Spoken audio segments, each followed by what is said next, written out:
পুকুরে মাছ গেছে, আমাদের বাড়ি চলে গেছে, আমাদের ধান আমন ধান আমাদের সবগুলো চলে গেছে। গত রাত ভোর রাইতে মানভাঙ্গি, ফুলগাজী, পরশুরাম, তো এই বসন্তপুর, বাসুরা, গোসাইপুর আমাদের 4টা গ্রাম আমাদের পালিত হয়েছে। এই পর্যন্ত কোনো একটা প্রশাসনের লোক আসি আমাদেরকে জিজ্ঞেস করে নাই তোমরা আসো না নাই।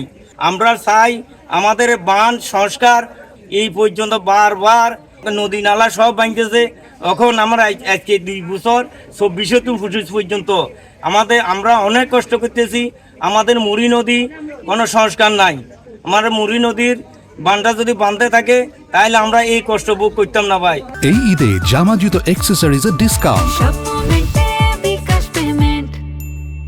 এই যে বন্যা দেখা দিতেছে, বন্যায় 2 বছর অনেক বিভ্রান্তি হইতেছে।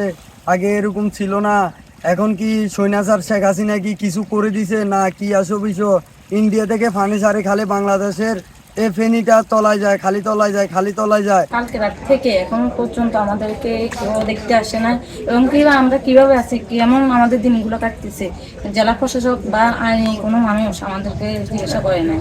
দ্বিতীয়ত হচ্ছে যে কি আমরা যাই কিছু করছি, মনে করেন যে ধার দেনা করি, লোন টোন প্রত্যেকটা বছর 24 সালেও কিন্তু এই অবস্থাটা ছিল, 25 সালেও কিন্তু এই অবস্থাটা। তাহলে আমরা কিভাবে দাঁড়াবো?